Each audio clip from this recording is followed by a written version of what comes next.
প্রিয় চুয়াডাঙ্গাবাসী, গত বছর জুলাই পদযাত্রায় এখানে এসেছিলাম। এবার যখন জুলাইয়ের পদযাত্রায় জন্য আজকে আপনাদের দরবারে হাজির হয়েছি, ঠিক এই সময় বাংলাদেশে একটি নির্বাচিত সরকার এসছে। প্রথমত আমরা অন্যান্য সময় দেখেছি 2014, 2018, 2024 সালে নির্বাচন হওয়ার আগে নির্বাচনের ফলাফল ভোট চুরি করা হতো। 2014 সালে আমরা দেখেছি বিনা ভোটের নির্বাচন অনুষ্ঠিত হয়েছে। 18 সালে মিডনাইট ইলেকশন সংগঠিত হয়েছে। কবর থেকে মানুষ এসে গিয়ে ভোট দিয়ে গিয়েছে, মরা মানুষ এসে ভোট দিয়েছে। 2024 সালে আমরা দেখেছি আমিরামি নির্বাচন হয়েছে। 2026 সালের যে নির্বাচনটি হলো সেই নির্বাচন ভোট চুরি হয়েছে। তবে সেটা ফলাফলের পরে অন্যান্য সরকার ভোট চুরি করত, এই বিএনপি সরকার ভোটের ফলাফল চুরি করেছে। আপনারা দেখেছেন 70% মানুষ গণভোটে হ্যাঁ পক্ষে ভোট দিয়েছে এবং স্বয়ং প্রধানমন্ত্রী হ্যাঁ ভোটের পক্ষে প্রচারণা চালিয়েছে জনগণের ভোট পাওয়ার জন্য। আজকে জনগণ যখন ভোট দিয়েছে, ঠিক সেই সময় ওনারা সংসদে দাঁড়িয়ে বলছেন আমরা ভোটের স্বার্থে আমরা গণভোটের পক্ষে ছিলাম। আমাদের সাথে সরাসরি প্রতারণা করেছে। প্রিয় চুয়াডাঙ্গাবাসী, নির্বাচন হয়ে যাওয়ার পরে আমরা দেখেছি দলীয়করণ, ব্যাংকগুলোকে কিভাবে দখল করা হয়েছে। বাংলাদেশ ব্যাংকে গার্মেন্টসের মালিক গিয়ে এসে গভর্নর বানানো হয়েছে। আমরা দেখেছি বিশ্ববিদ্যালয়গুলোকে দখল করা হয়েছে। একই কায়দায় গত পরশুদিন 12টা প্রতিষ্ঠানে বিএনপির বিভিন্ন পর্যায়ের নেতাকর্মীকে নিয়োগ দেওয়া হয়েছে। সবার আগে বাংলাদেশ এই স্লোগান বিএনপি ধারণ করে না, সবার আগে হচ্ছে রাজনৈতিক দল। সবার আগে বাংলাদেশ স্লোগানের ভিতরে সবার আগে শুধুমাত্র দলীয়করণ। প্রিয় চুয়াডাঙ্গাবাসী, আপনারা দেখেছেন আওয়ামী লীগ সরকার বিভিন্ন সময় ইঞ্জিনিয়ারিং এর মাধ্যমে আপনার আমার ভোটের অধিকার হরণ করেছে। ঠিক একই কাজ হয় এই তারেক রহমান সরকার, বিএনপি সরকার ভোট ইঞ্জিনিয়ারিং এর নির্লক্ষা এখন থেকেই করা শুরু করেছে। সেটির অংশ হিসেবে সাংবিধানিক প্রতিষ্ঠান নির্বাচন কমিশনে গত কিছুদিন আগে একজন এডিশনাল সেক্রেটারি নিয়োগ দেওয়া হয়েছে। আমরা মানছি এই এডিশনাল সেক্রেটারি 2018 সালে নির্যাতিত ছিলেন, নিপীড়িত ছিলেন, উনি বঞ্চিত ছিলেন, এই বিষয়গুলো আমরা মেনে নিচ্ছি। কিন্তু 18-র পরবর্তী সময়ে উনি বিএনপির দলীয় কর্মী হিসেবে কাজ করেছে। উনাকে নিয়ে এসে 2026 সালে নির্বাচন কমিশন এখন এডিশনাল সেক্রেটারি হিসেবে বিএনপি সরকার নিয়োগ দিয়েছেন। বিএনপি সরকার মনে করেছেন আমরা আমাদের কৌশলটা বুঝি না, এখন এডিশনাল সেক্রেটারি বানাবেন, 3 বছর পরে সেক্রেটারি বানাবেন এবং এই এডিশনাল সেক্রেটারি অ্যাডমিন উনি হচ্ছেন আগামী স্থানীয় সরকার নির্বাচনগুলো পরিচালনার দায়িত্ব থাকবেন। একজন বিএনপির পদধারী নেতা যখন একটা সাংবিধানিক প্রতিষ্ঠানে নিয়োগ দেওয়া হয়, এর থেকে বড় নির্লজ্জতার উদাহরণ বাংলাদেশের হতে পারে না। বাংলাদেশের প্রত্যেকটা জায়গায় প্রত্যেকটা মানুষের সাথে বিএনপি প্রতারণা করছে। বিএনপি আমার পুলিশ ভাইদের সাথে প্রতারণা করেছে। আপনারা দেখেছেন অভ্যুত্থানের পরে আমার পুলিশ ভাইয়েরা সর্বপ্রথম তাদের সংস্কারের আলাপ নিয়ে এসেছে। অত্যন্ত পরিতাপের বিষয়, বিএনপি সরকার ক্ষমতায় এসে এই পুলিশ সংস্কারের আলাপ বাদ দিয়ে দিয়েছে। এই পুলিশকে আবার বেনজির বানাতে চায়, এই পুলিশকে আবার বিপ্লব বানাতে চায়, টিভি হারুন বানাতে চায়। কিন্তু বাংলার জনগণের সাথে থাকতে আমার পুলিশ ভাইদেরকে আমরা দলীয় হতে দিব না। প্রিয় পুলিশ ভাইরা, আপনাদেরকে মনে রাখতে হবে আপনি বিএনপির নয়, আপনি জামাতের নয়, আপনি এনসিপির নয়। এই পোশাকটা যেটা আপনারা পরে আছেন সেটা বাংলাদেশের 16 কোটি মানুষের, 20 কোটি মানুষের ট্যাক্সের টাকা। প্রিয় পুলিশ ভাইরা, আপনারা দেখেছেন আওয়ামী লীগ সরকার ক্ষমতা গ্রহণ করার পরে পুলিশকে কিভাবে জনগণের বিরুদ্ধে ব্যবহার করেছে, জনগণের বিরুদ্ধে ব্যবহার করে পুলিশকে সাক্ষী রেখে ভোট চুরি করা হয়েছে, প্রশাসনকে সাক্ষী রেখে ভোট চুরি করা হয়েছে। মনে রাখবেন, সবাই কিন্তু বেনজির হয় নাই, সবাই কিন্তু ডিবি হাদুর হইতে পারে নাই, সবাইকে ভারত নেয় নাই, সবাই দুবাই যাইতে পারে নাই। আপনার খবর কিন্তু বাংলাদেশের মধ্যেই হবে। সুতরাং জনগণের বিপক্ষে দাঁড়াতে হলে, আপনার সন্তানের বিপক্ষে দাঁড়াতে হলে আপনারা বাংলাদেশের জনগণের কথা চিন্তা করেন। প্রিয় পুলিশ ভাইয়েরা, আপনারা আমাদেরই চাচা ভাতিজা, আমাদেরই ভাই, আমরা আপনাদেরই সন্তান। সুতরাং আওয়ামী লীগ সরকার যেভাবে আপনাদেরকে ব্যবহার করেছে, আপনাদের আল্লাহর দোহাই এবং এই জনতাকে সাক্ষী রেখে বলছি, প্রিয় পুলিশ ভাইয়েরা, আপনারা আর কোন রাজনৈতিক দলের দাবেদার হয়েন না। প্রিয় মিডিয়ার ভাইয়েরা, আজকে আপনারা যারা এখানে উপস্থিত আছেন, আপনাদেরকে সাক্ষী রেখে আওয়ামী লীগ সরকার অপরাধগুলো করেছে, ঠিক একইভাবে আপনাদেরকে সাক্ষী রেখে বিএনপি সরকার বিভিন্ন ভাবে অপরাধ কার্যক্রম পরিচালনা করছে। আমরা জানি আপনারা কথা বলতে চান, আপনারা সৎ থাকতে চান, স্বচ্ছ থাকতে চান, কিন্তু বিভিন্ন মিডিয়া গ্রুপ, বসুন্ধরার মতো মিডিয়া গ্রুপ সহ অন্যান্য মিডিয়া গ্রুপ আপনাদেরকে স্বাধীন হতে দেয় না। এই মিডিয়া গ্রুপগুলো লক্ষ লক্ষ কোটি টাকা বিদেশে পাচার করে কিন্তু আমাদের এই সাংবাদিক ভাইদেরকে 5,000 টাকা 10,000 টাকা পর্যন্ত বেতন দেয়। প্রিয় মিডিয়া ভাইরা, এই দেশটা আপনাদের ছাড়া চলা সম্ভব না।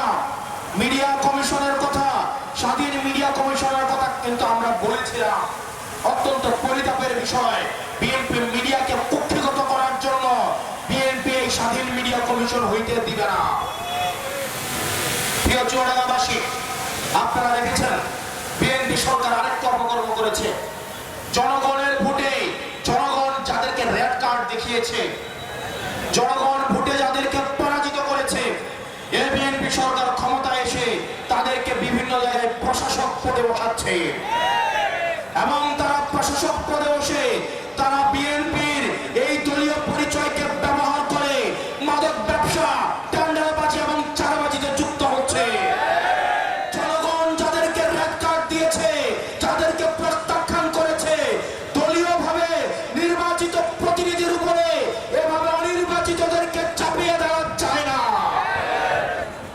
আপনারা দেখেছেন এই চুয়াডাঙ্গাতেও একজন অনির্বাচিত জনগণ যাকে 60,000 ভোটে পরাজিত করেছে, এই বিএনপি সরকার ক্ষমতায় এসে তাকে একজন নির্বাচিত প্রতিনিধির উপরে তাকে বসিয়ে দিয়েছে।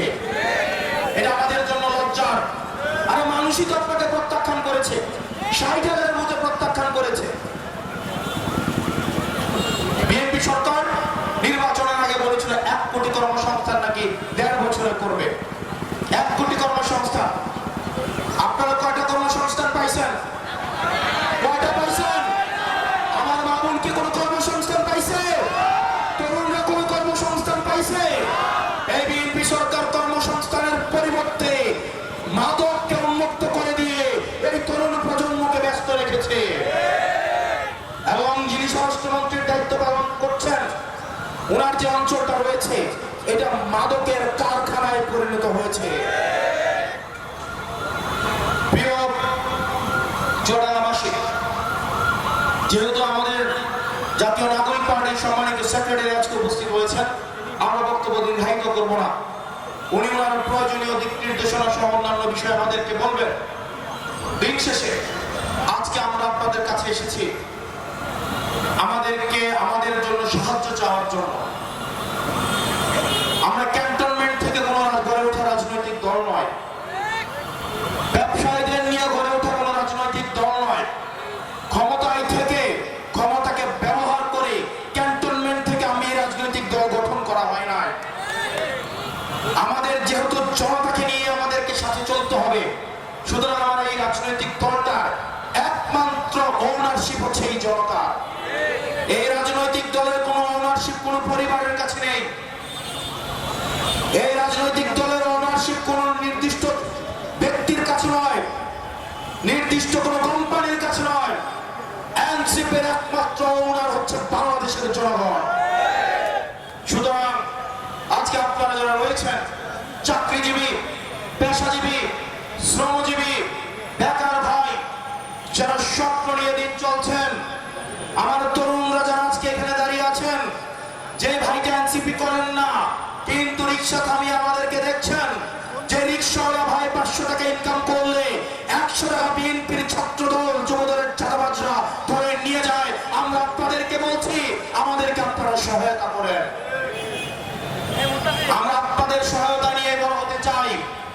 আমরা চাই এই যে বিদ্যমান যে সমস্যাগুলো রয়েছে, এই সমস্যাগুলোকে সমাধান করার জন্য আমাদের তরুণ প্রজন্মের নেতৃত্বকে, নতুন নেতৃত্বকে দায়িত্ব নিতে হবে। সেটির অংশ হিসেবে আমরা এই পৌরসভার স্থানীয় সরকার নির্বাচনে, উপজেলার নির্বাচনে আমরা আমাদের প্রার্থী হিসেবে, আপনারা ওনাকে চিনেন, ওনার নাম কি? এই বিপ্লব ভাইকে আমরা উপজেলার প্রার্থী হিসেবে আমরা ঘোষণা দিয়ে যাচ্ছি। আমরা চাই চাঁদাবাজদের বিরুদ্ধে, টেন্ডারবাজদের বিরুদ্ধে, মাদকের বিরুদ্ধে। উনি চাইলেই পারতেন এখন সরকার দল করতে, পারতেন না? সরকার দলের সুবিধা বেশি নাকি আমাদের দলের সুবিধা বেশি? সরকারি দলে পুলিশের গাড়িটা সামনে থাকে আর আমাদের পুলিশের গাড়িটা পিছনে থাকে, মানে আমরা দলের উপরে থাকি। সরকারি দলের সুবিধা বেশি না বিরোধী দলের সুবিধা বেশি? এই সরকারি দলের সুসময়ে উনি এসে এই সত্যের জায়গা, ন্যায়ের জায়গাটা উনি বেছে নিয়েছেন। উনার দায়িত্ব আপনাদেরকে নিতে হবে, এই চুয়াডাঙ্গাবাসীকে নিতে হবে।